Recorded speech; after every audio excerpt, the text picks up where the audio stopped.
The broadcast is now starting. All attendees are in listen-only mode. Hi, everyone, and thanks for joining today's webinar. My name is Alex, and I'm on the marketing team here at Bullhorn. I'd like to cover a quick couple of housekeeping notes before we begin. All phones will be muted during today's session, but we strongly encourage you to ask questions in the question pane that's on the right-hand side of your screen. We'll get to as many questions as possible before the end of the session. Today's webinar will also be recorded, and you'll receive a copy of the recording within the next 24 hours. And with that, I'd like to hand it over to Mark. Thank you very much, Alex, and thank you everyone for joining. For those of you who I haven't had an opportunity to meet with or have a face-to-face chat with at one of our engaged sessions, my name is Mark Hummel, and I am the Director of Sales and Strategy for the VMS Automation platform here at Bullhorn. Very excited to jump into today's webinar as we have a special guest with us from Beeline. But before we do that, let's take a look at kind of what the agenda entails for today. We start with some introductions with both Beeline and Brian here, and then we'll move into the actual meat of this, the fireside chat portion. We'll cover some key takeaways that we've gotten out of those questions with Brian, and then open it up to questions. So to Alex's point, as you guys have questions throughout this process, please let us know in the chat option there. So with that, I want to start with just giving everyone an intro for Beeline. As we look at Beeline, they're the largest independent provider of solutions for sourcing and managing contingent labor. They have clients in nearly 70 countries worldwide. And I think the most important thing or most interesting thing here from a perspective standpoint is they have certified strategically partnered with Randstad, SourceRight, TapFin, Guidant, Hayes, Kelly OCG, Allegis, and others. And so as we look at the perspective that we're going to get from Mr. Brian Hoffmeyer today, I'm very excited that we have Brian, who's the SVP of Market Strategies for Beeline. And Brian is the eyes and ears and voice of the company for the markets that they serve. In this role, he listens to clients, prospects, analysts, and partners, works with them to incorporate their feedback in the organization's brand and products. He's responsible for business development, marketing, and all of their strategic partnerships. And from a personal note, Brian has been in the industry for 14 years and seen quite a bit. So Brian, very excited to have you on with us today. Thanks, Mark. I'm really glad to be here. You know, as you said, I've been around the industry for a long time and, really have developed this passion for it. I always joke around that when I was a little kid, I didn't imagine myself growing up to be doing what I'm doing. I wanted to be a cowboy or a fireman or, whatever was typical at the time. But, been around for a long time and seen a lot. And like I said, just really enjoy these conversations because I think it's a great way to advance our industry, to help educate, and in so doing, help not only the attendees of the webinar, but help them to serve their clients better, help the clients, and then the clients as a result benefit from that. And that's really important because I truly believe in the importance of managing contingent labor well, and that creates benefits for all of us that are involved. So glad to be here and really looking forward to the discussion.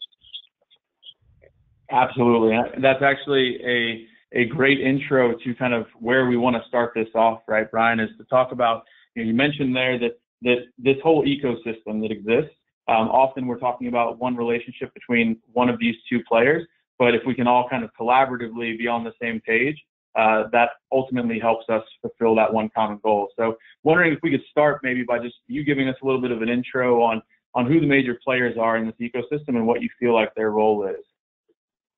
Sure. I think, as I start, it's important to really recognize the fact that all five of these groups, and we'll talk about what they do, have a key role to play and need to be collaborating and working together. I think in the past, a number of organizations have made mistakes by not being as inclusive as they should of all of the players, whether it's a client, a buyer of contingent labor, treating a supplier as just that, as a supplier, not as much as a partner, or even, frankly, for us as a VMS, in the past at times, we haven't always treated suppliers as a key persona who's a user of our system. And I think that's a real mistake and something that Beeline is working to rectify. And we'll talk more about that throughout today's conversation. Because ultimately the take-home message is that we're all key players in this overall ecosystem that we're talking about. Just to kind of orient everyone. Some of this is very obvious, but the clients and buyers are the consumers of contingent labor, whether that's individual workers that are augmenting their staff to deal with seasonal volume changes, to deal with skills that they may not have, unexpected leaves of absence, all of those kinds of things, as well as who are increasingly outsourcing large scopes of work to third-party suppliers. And that's a big trend in the industry I'm sure we'll touch on today, is the use of statements of work rather than just simple staff augmentation, where a client is saying, hey, I've got this website that needs to be developed. I want to turn that over to a third party to do for me and really manage to a set of deliverables rather than day-to-day activities. Certainly the suppliers, the staffing firms are a critical component here, because they're the engine that provides the talent that clients so desperately need. I know we're going to be talking about the growth of contingent labor and some of the reasons for that, and very much something that's on trend right now. Increasingly, it's important to consider the workers themselves in this, as players in this ecosystem. It very much is a workers' market in many cases, both in terms of geographies around the world where skills are in short supply, or for specific skill sets. The saying is that there was a war for talent and it's over and talent won. And so it's important for all of us to be considering what is the experience that worker is having throughout this process. And it's something of an area that needs some improvement. Often, we still read stories all the time of contingent workers being treated as second-class citizens. I read an article just yesterday about, it's a two-tiered caste system of employees and non-employees at many high-tech companies, for example. And again, that's a mistake for a number of reasons. One, these workers are absolutely critical to getting product out the door. And two, especially for retail or consumer companies, these workers are also people that may be your clients. And so you're potentially damaging your brand with how you treat them. And so all of us need to be thinking about how can we give workers the best experience, just like we would do with a full-time worker, we're trying to engage for our business. And the fourth, player is certainly the service provider, the MSP, who is using technology to provide an outsourced service to the end client. And that service can range from, very tactical sort of process management to very strategic things like talent advisory services, total talent management, the combination of both, MSP for contingent labor and RPO services, recruitment process outsourcing for full-time labor. There's a lot going on with those MSPs, and they're a key part of the ecosystem. And then certainly last but not least is all of the software providers that are part of this space. I'm speaking from the perspective of the vendor management system, we see ourselves as the system of record for all kinds of non-employee labor, again, whether we're talking about what we call contingent workforce, hourly or daily workers, all the way through to statement of work-based engagements, and doing that, as you said in the introduction, around the world, in 70 plus countries. And then, certainly providers such as Bullhorn are a key player here, because you offer value to the suppliers. And I think really it's important that, one of the things I was actually talking to a client about the other day is, providers like Bullhorn, their constituent, their user is primarily the supplier, but by helping automate and improve processes, it actually helps the supplier concentrate more on, filling requisitions quickly with quality resources, and that benefits the client. And then the last thing I'd say about software providers is, I'd be remiss to not mention, is there are tons of interconnected systems in this overall ecosystem, right? Whether it's other ATS systems that the client uses for full-time hiring that may start the process of looking for a contingent worker, to all of the enterprise systems that are that we're integrating with, whether it's the client's HR system that we integrate with to drive the onboarding of a contractor, or the client's financial system, which is driving things like costing and approvals, and ultimately the invoice process that gets everyone paid.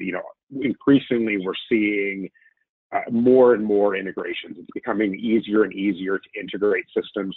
Clients are interested in purchasing best of breed technologies rather than full suites of products, and integrating them together to meet their ultimate needs, and kind of plugging and playing different systems. That's a key part of Beeline's philosophy and strategy, is this desire that clients have to kind of bring their own system.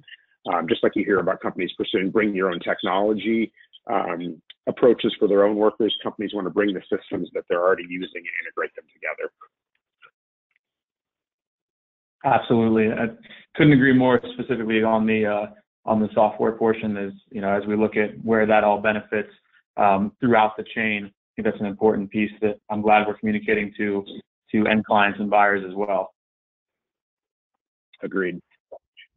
And so, yeah, I think the next big piece is we look at the market, and obviously, Brian, you and I have had a lot of conversations around market trends, where we see this market going.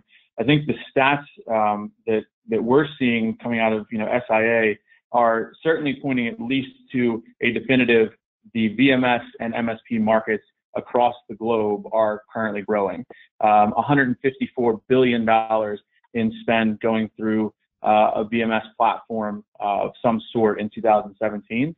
And as we look at the growth rates, throughout the different regions here from this SIA data, wondering if you could kind of walk us through what you've seen as the evolution, and how you feel like these markets, relate to one another as far as their growth. Yep, for sure. And I think I'll start by just talking, overall, that we're seeing growth in the use of non-employees broadly. And so when I say non-employees, I'm using that to encompass all of the different categories that we're talking about. Again, the contingent workers, statements of work, consultants of all types, independent contractors, that term is the one we use to comprise all of them. And really what we're seeing there is growth in three key areas. One is what companies are spending on the non-employee workforce. That continues to go up year after year. Two is the percentage of the non-employee workforce as compared to the employee workforce. That again keeps on going up. And then I think most interestingly for all of us that are involved is the criticality of the non-employee workforce. That's growing too. When I started in this industry, we didn't talk about the non-employee as being absolutely critical to getting product out the door, and that has changed. Companies of really all verticals, and we work with clients. We've got about 350 clients that cover all of the major verticals that exist out there, and none of them can get their product, whether it's a physical product or it's a service, delivered to their clients without their non-employee workforce, right? I think other things that we're seeing drive growth, and again, this is happening around the world, are one, an increase in the regulatory environment. Governments of all types at both national all the way down to the local level are enacting more regulations that impact contingent labor. They are, looking for ways to make sure that they're getting their due in terms of collecting taxes, that, workers aren't being misclassified, for example, as independent contractors, when in fact they should be someone's W-2 employee. All of those things are one of the things that's driving the growth in the use of MSP and VMS tools, because companies want to make sure that they're not exposing themselves to risk, and our knowledge and capabilities help that, help drive compliance with all of those things. I think also, the movement of people from one company to another. So somebody works at a company where they have a VMS in place or an MSP and moves to a company that doesn't have one, and they're going to bring that. They're going to want to bring those things to that new company because of the advantages they're looking for. I think we're also seeing, this aforementioned, war for talent driving the need to use these tools, because ultimately, what we're trying to help our clients do is get access to the right talent.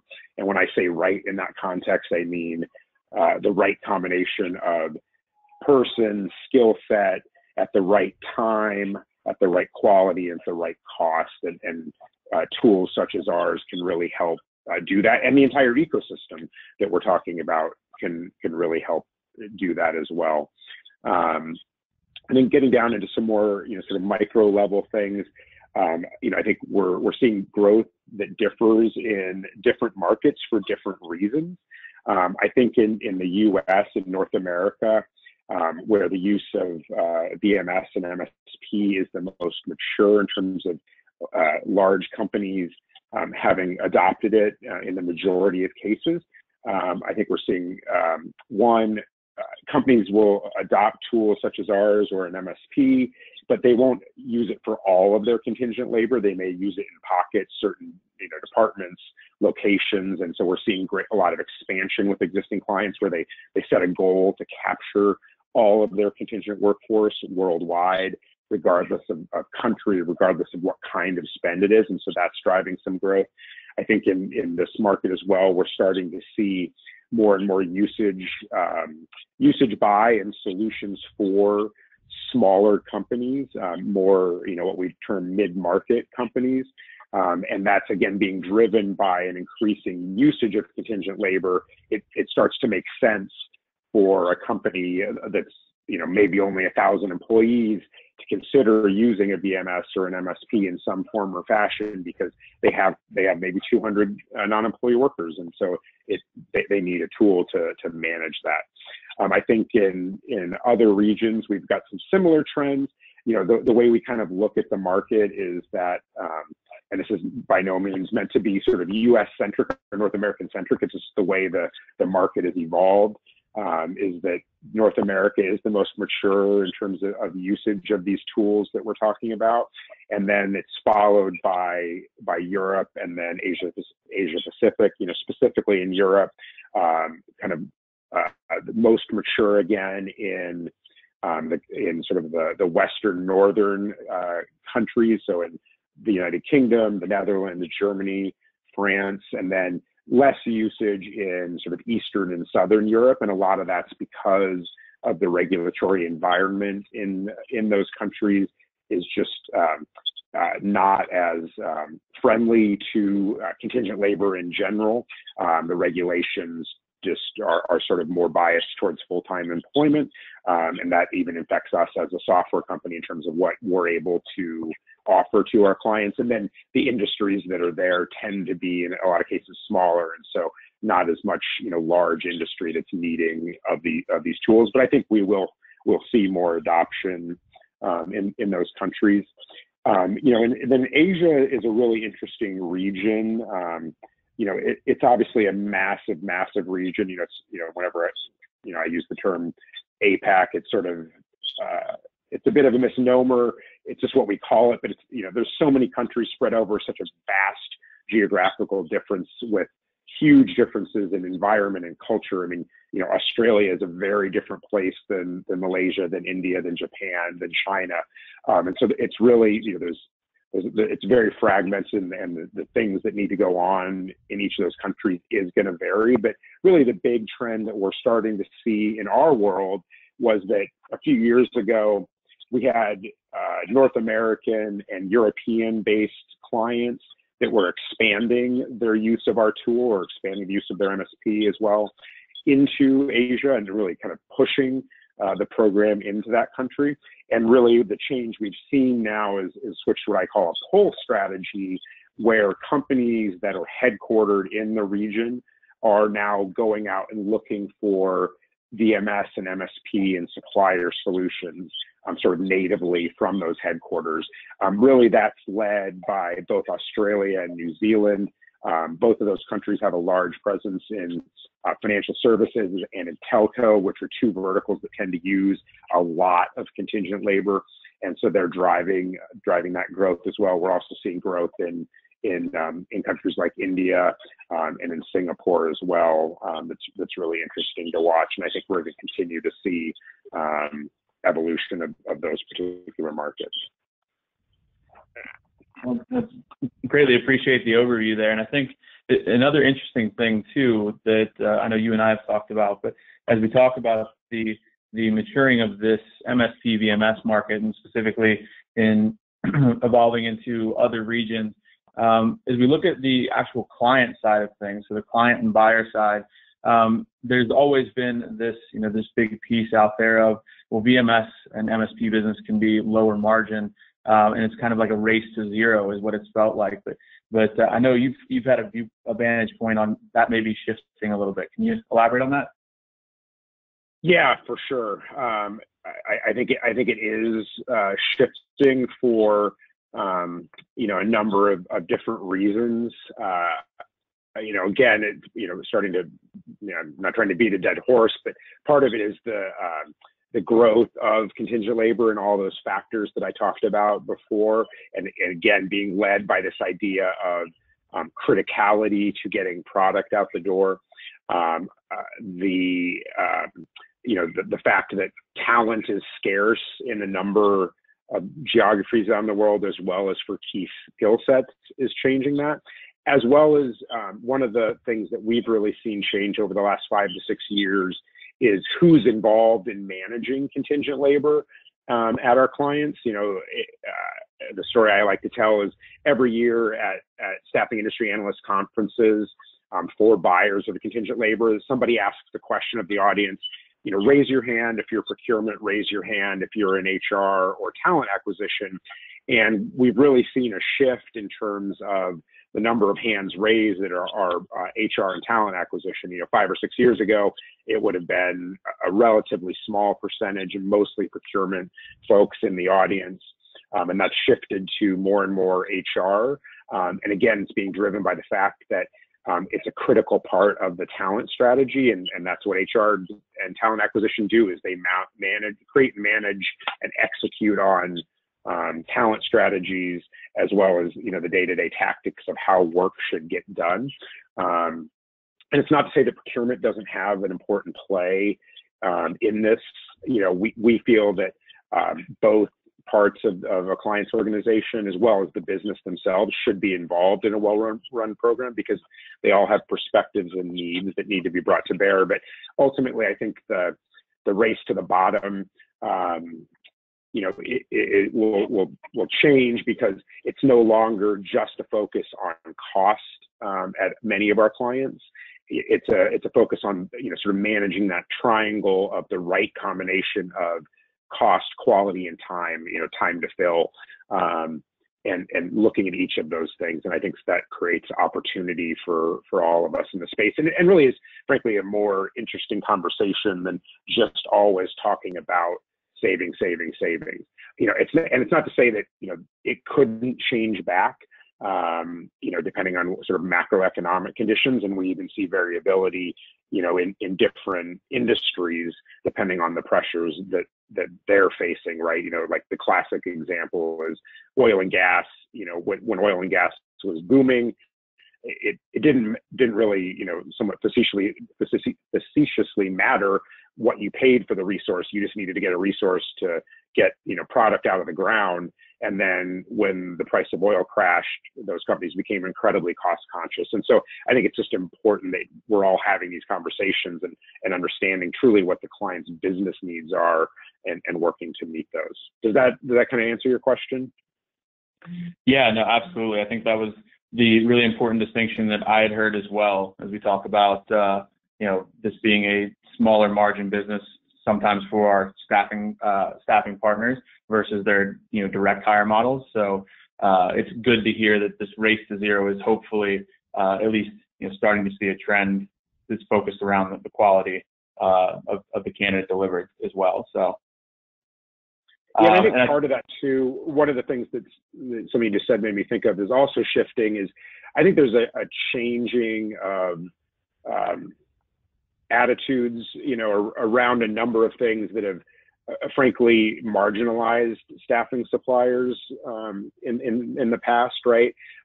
Things like, you can't have any contact with managers because that's going to compromise vendor neutrality. I think that's an outdated sort of notion, right? That hopefully clients and MSPs are starting to change, right?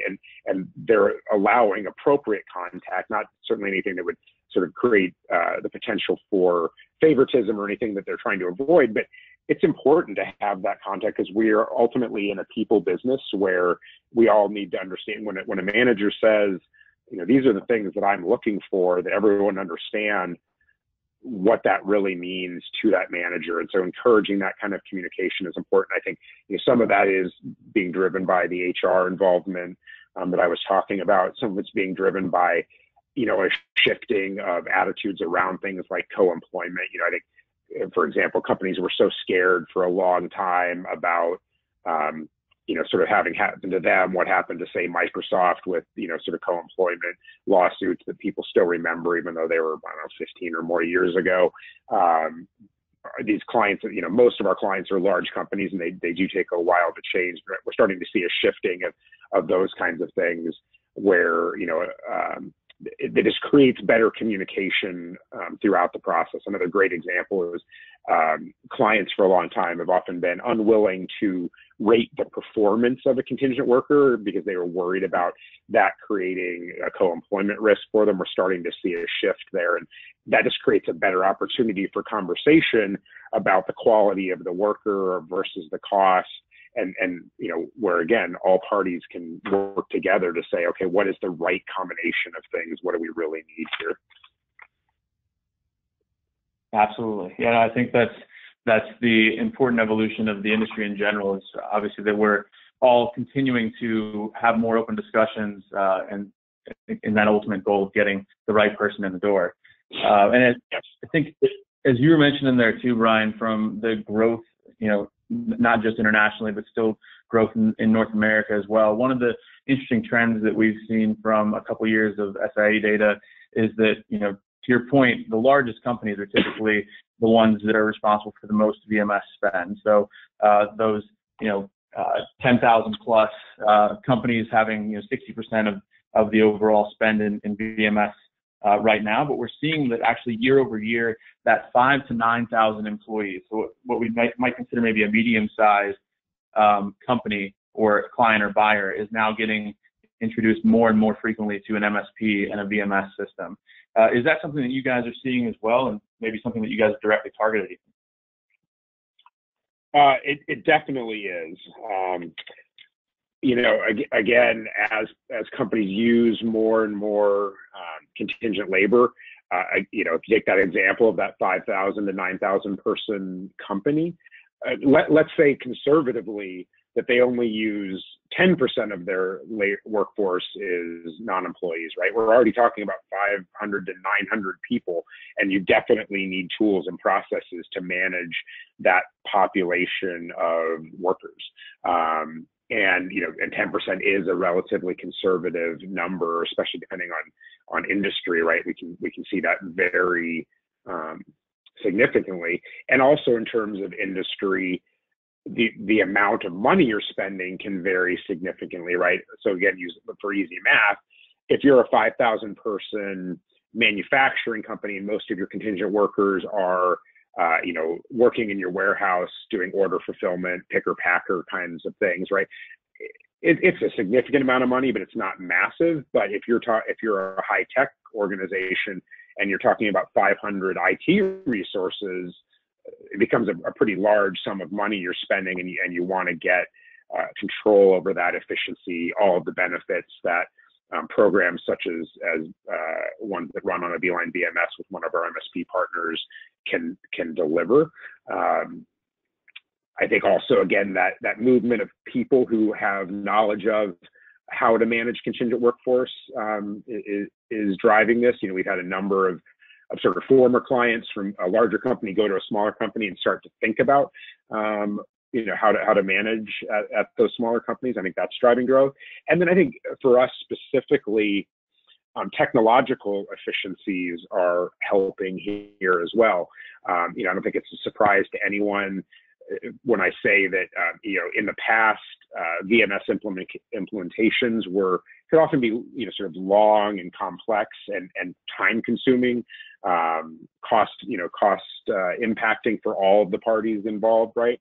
And so that kept it, there being sort of the economies of scale necessary to implement such a tool at smaller companies. And as technology has advanced, as our system has become more configurable with a continual focus on user interface and user experience, with integrations with other systems getting easier and easier, all of those things are driving us to look at smaller and smaller companies. And how we do so may differ. The needs of smaller companies are not the same. They don't have the same level of complexities of process rigor. They may not need as broad and deep of functionality, but they do need to get access to the right workers. So I think we'll continue to see that trend.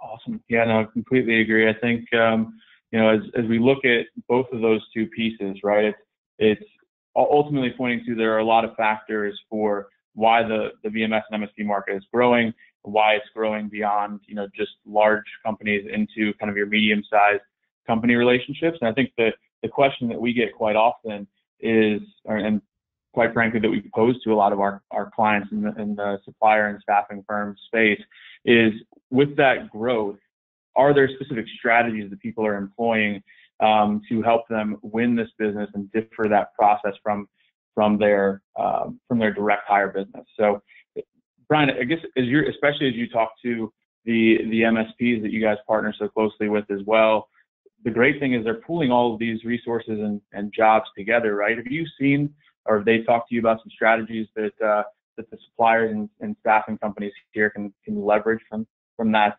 volume play there? Yeah, definitely. And I think one thing that's important to talk about is, kind of what's going on with the MSP market, because I think that sort of impacts the answer and the things that we would recommend, right? Just to kind of give perspective, and I think this is pretty true not only for Beeline but across all of our competitors, is that about 2/3 of clients out there use an MSP in one way or another. Not all clients use an MSP sort of universally or globally. Some may manage part of their contingent workforce, part of their non-employee workforce with an MSP, and part they manage themselves internally.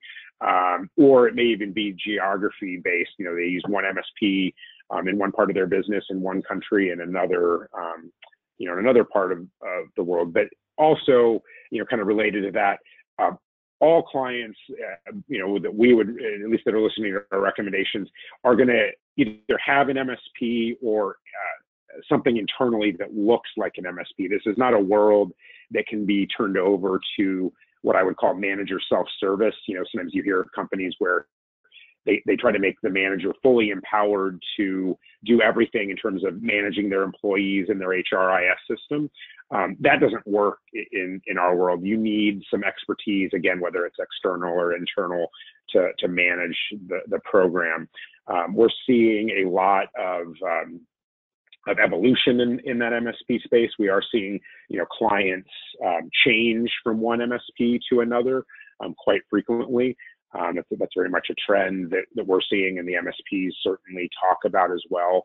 After 3 to 5 years, you may get, a client may be sort of interested in learning something new from a different provider, and so we are seeing a lot of changes in the MSP world. So I think that, a piece of advice that would come out of that is that the supplier community needs to have relationships with a broad group of MSPs, because even though you may be sort of in good with a particular MSP at a current client, that MSP may change in a couple of years, and you don't want to be caught by surprise, caught flat-footed when that occurs.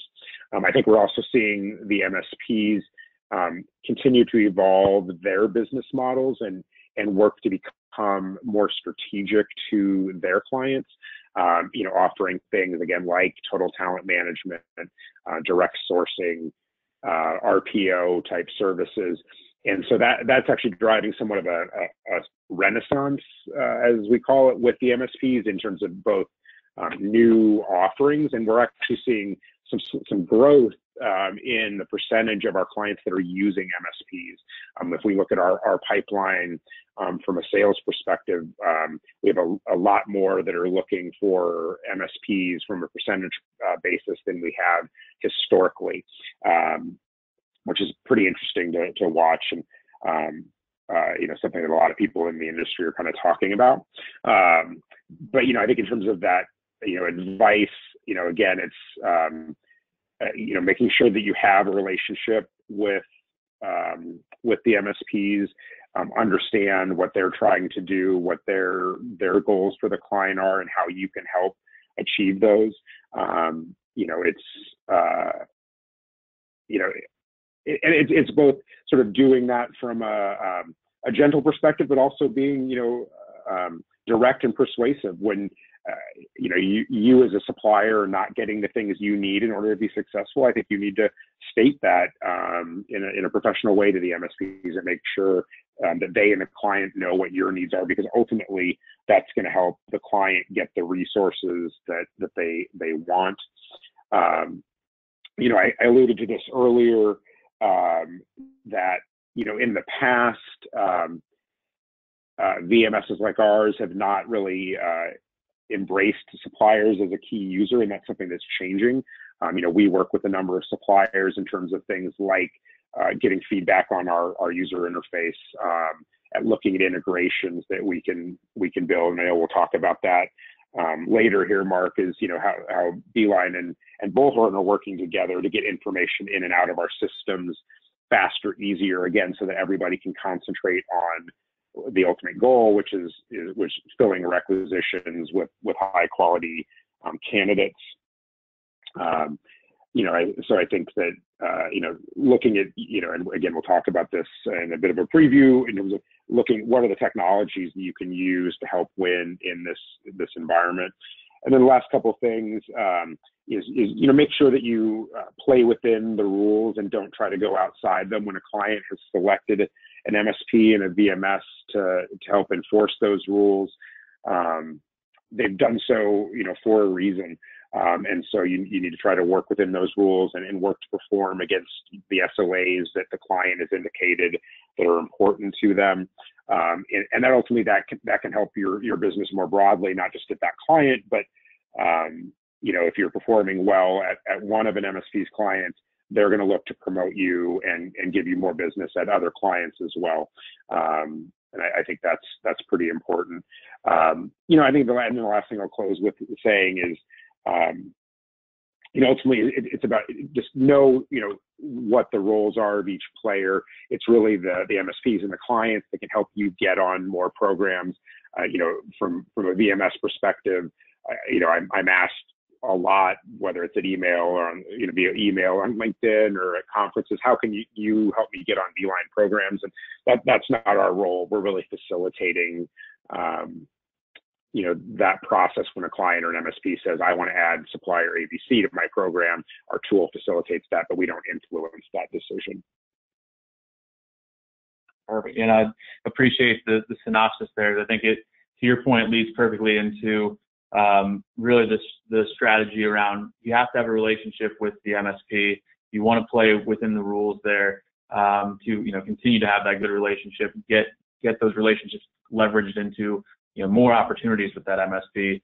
And then to your point, you were alluding to, as you look especially at the SLAs, I can see how this would relate, but there are technology options out there that can be leveraged to be a strategic advantage to suppliers and MSPs as well. So can you walk us through a little bit about what you're seeing there in the market from technology? Yeah. Yep, I definitely can. And this lets me put my geek hat on a little bit, because I think it's a really exciting time in the world in general when it comes to technology right now. We're all seeing technology transform our lives. both work and at home. And I think there's incredible opportunities right now for using technology to improve and create a strategic advantage. So, the ultimate top level message here is that I think, everybody in the ecosystem, but specifically to the suppliers who are our audience today, is they need to be thinking about how they can ultimately answer this question. How can I, what are the technologies I can use to create strategic advantage? You don't want to be kind of the laggard that has your head buried in the sand and not think that the world is evolving, because if you're not doing it, your competitors definitely are, and so you need to have a strategy here. I think there just are an incredible array of amazing tools out there, and we'll talk again in a little bit about how we're integrating our VMS with Bullhorn's tools, but also in terms of things like artificial intelligence tools that are using sort of that AI to create chatbots to drive things like worker engagement, to start that recruiting process. Those chatbots are amazing in their capabilities to keep workers engaged and moving through the process, and then hand the candidate off to a recruiter when the time comes. And that's a key part of what we're seeing right now, is that artificial intelligence is good, it's evolving, it's changing, but in our world, because it is a people world, we think that the best combination is AI plus people. That's going to lead to the best outcomes for all that are involved. So I'd encourage you to be, all the listeners, to be looking for those AI tools that can create automation. Be looking at tools, that use things like machine learning and natural language processing to provide you better analytics about what's going on. With all these reams of data that are out there. Look at those tools for automation that can, automate parts of the process that humans no longer need to do. That's one of the key things that computers are able to do for us. They take away the mundane from humans, just like, 150 years ago, the advent of, mechanized weaving machines, looms, took away that mundane task for humans, and humans evolved to do other things. We're just seeing that right now. Humans no longer have to do these mundane, repetitive, processed, sort of tasks, and can instead concentrate on the things that humans are good at, empathy and really understanding what somebody's skill sets are and how they meet with the company's culture. So, doing your research, go to conferences, see the tools that are out there, and look to take advantage of them. Absolutely. And I think to piggyback on that piece too, as you talk a little bit about AI for some of our larger clients who are looking at some really progressive things with AI, they've been the first to mention that AI is only going to be as good as the data set that you have. And especially as we look at the VMS tool, to your point, kind of encompassing a source of all of this data. We often talk to customers, though, that are only really bringing those pieces of data that at that exact moment are pertinent to them into their applicant tracking system. So I know that I'm going to work this role, or I know I have a pipeline for this role. That comes in. Everything else is going to stay in the system. Can you talk to us a little bit about how you feel data can be leveraged and how it is being leveraged by some of the other parties in the ecosystem, and what the importance is to staffing suppliers? Yeah. I think there's a need in general to be more open with the data and share more. Use the example of, I'm only going to share the requisitions that are immediately, need to be worked on right now. That's a little bit silly. We should be communicating future demand so that the staffing supplier can begin to prepare for that demand, right? And so we're starting to see a trend towards things that allow workforce planning and projection. Beeline talks a lot about something we call total workforce optimization. It's something we're helping our clients. We play a part in doing that and helping our clients do. We're ultimately, they're trying to decide what's the right way to get work done at a macro level. For example, my business is poised to grow 15%. this next year, I've got these key strategic initiatives. What's the right mix of different worker types to get that work done? What's the mix of full-time employees, contingent, hourly and daily workers, statement of work, and they need to be sharing that data with all of the players in the ecosystem so that everyone can be prepared. So that 6 months from now, when a requisition for 10 project managers for a critical project goes out, that there's candidates in the pool to provide that. We're also taking that down to a more micro level and helping decide what's the best way to get work done for a specific need. Like when a hiring manager says, I need these 2 people to augment my team, what's the best way for that to happen? And then you'll see us really start to share more data again across the ecosystem. A great example here relates to job descriptions. It's probably not a surprise for anybody on this call when I say the words that job descriptions are broken. Job descriptions are inherently bad. Companies are bad at writing them and keeping them up to date. Managers are bad when they create a requisition at updating it for their specific needs. And we've found ways to use all of the data that we have access to across our clients to ultimately improve job descriptions so that the manager's more likely to get candidates that meet their particular need rather than that meet the needs of an uncustomized job description. And we can do this in ways without even making the manager change the job description. We can recommend things based on what we know about that manager or managers like them. And this is where the true power of data and artificial intelligence and natural language processing and all these fun acronyms that we all love to throw out, come to bear. And, we're not going to just make that information only available to our clients. We're going to make it available to all the players in the ecosystem that we've been talking about, because it drives advantages for all of them. The supplier is more aware of what's going to be a successful candidate. It helps the MSP do a better job of saying, okay, I've got these 15 candidates submitted from 5 different suppliers. Which are the top 3 that I should pass on to the manager? All of those things, are great ways that data can be really helpful. Absolutely. I think that, to your point, goes back to you're really only as good as the data set that you're working with as well, right, to make all of those inferences. So great to see that the go forward plan within the ecosystem is to be more sharing of that data. But I think there's a big piece too that as we look at the manual process as it relates to just the actual act of getting a job out of a Beeline system and into a Bullhorn ATS as of right now today, if you're not automating this process, looks something like this as it's described by a lot of our clients. So you have this whole decision tree of it hits an account manager's desk and they're deciding whether they're working on it, who's working on it, assigning that out. If they're grabbing that job themselves, they're copying and pasting each of those fields. And as obviously from a Beeline perspective, each of those fields being an individual value there. So lots of copy and paste. And I wonder, we've obviously had conversations about this. What's your vantage point on this process being manual, given that most of the time this is being done by account managers and recruiters, relationship people?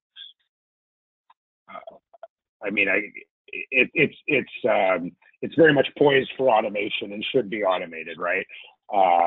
You hit the nail on the head, Mark. When you talk about like copying and pasting, all those repetitive things, not only is that obviously time consuming, but it just creates, so much opportunity for error, right? Errors that could prevent a supplier from getting a job, or filling a job. And again, one of the ways technology works best is to automate mundane tasks that humans don't need to do any longer. And this is, a key example of one that can easily be automated via integration between the VMS and the Bullhorn systems. Absolutely. And I think that's, as we look at the value that we've provided to clients utilizing the Fire tool now, automating those jobs between Beeline and their system is exactly all the things that we talked about there, right? The data integrity becomes a non-factor because everything's getting into their system. There's no cherry picking piece to that. And then probably most importantly is the joke that I always give to our clients is I don't think anybody has in their job description for their account managers or their recruiters that they want them to be really proficient at copying and pasting data. Yeah. Typically, it's all about the relationship. So to your point, with all technology, it should be pointed back to them, having the relationship piece as the key advantage. Yeah, totally agree. Hopefully that, as you say, that's not part of the job description because that's not going to attract many people to work for you. So. Absolutely.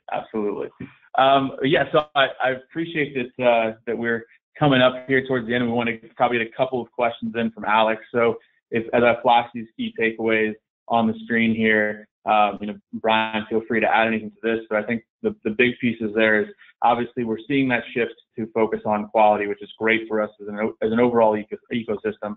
We're seeing the VMS and MSP market penetration continue to deepen.